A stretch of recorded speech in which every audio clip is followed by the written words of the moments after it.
If you've been saved for a week, and have a personal relationship with Jesus Christ, one of the first few things you will understand is that as Christians, we are not supposed to be unequally yoked. I mean, basically every believer understands that. But, I want to approach it from a different perspective, just a different standpoint. And the point is this: as humans, we are three-part beings, right? Spirit, soul, body.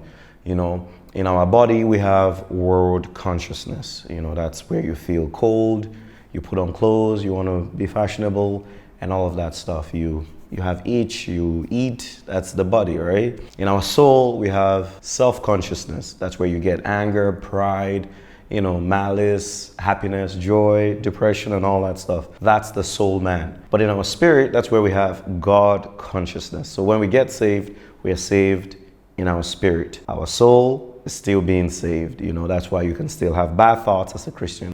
That's why we need to renew our minds as Christians, because our souls are still being saved. Our souls are still being converted. Now, the spirit being the deepest part of you as a Christian, imagine you are tied to an unbeliever who cannot relate with this deepest part of you, which is your spirit. They don't understand the revelations that you get. They don't understand your hunger and your desire for God. They don't understand your need for prayer. They don't understand that you got to pray to find God's will about basically everything in your life, about whether you should take the job, about what course you should study, about your future, about everything. If you're like me, I like to pray about everything because I want to seek the counsel of God in all my ways. I want to acknowledge Him in all my ways.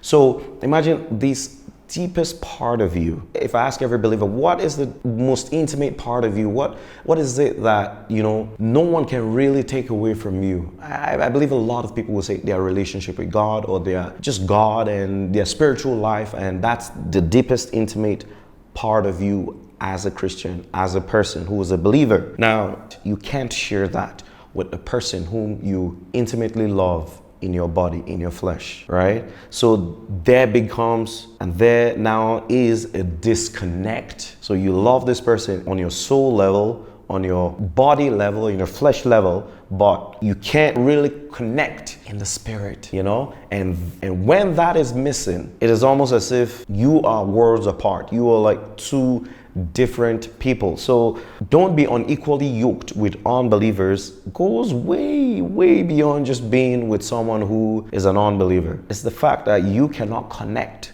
on the deepest part of you. They can't see things the way you see them. And it's not as if you can show them. It's because their senses have not been opened up to such kinds of understanding, and so it's not worth it. Let me just put it out there. It's not worth it. You will run into many frustrations, disappointments, and oh God, I don't want to even go into the full definition of being yoked and all those things. But we are, the Bible says, my yoke is easy and my burden is light. We're supposed to be yoked with Jesus. Come, take my yoke upon you. For my yoke is easy and my burden is light. The yoke is what you put on two animals to go in the same direction when they are working on the farm. And think about you and this person. You get put together, you get yoked, and that's called an unequal yoke now, because you, probably a fat cow, and the person, a skinny cow, can't work on the same level. The big or muscular cow wants to do more work. The slim cow can't do as much work, and there's just usually a tug and pull. That kind of yoke is not easy. That kind of yoke is not light. That is a heavy yoke. That's what you don't want to put up on yourself. So don't let desperation or any kinds of thing like that lead you to thinking you could just go find anything, put a yoke upon it, and say your vows. No, it don't work that way. The counsel of God is true. It's sure. Do not be unequally yoked. It would go a long way to save you from pain. Okay?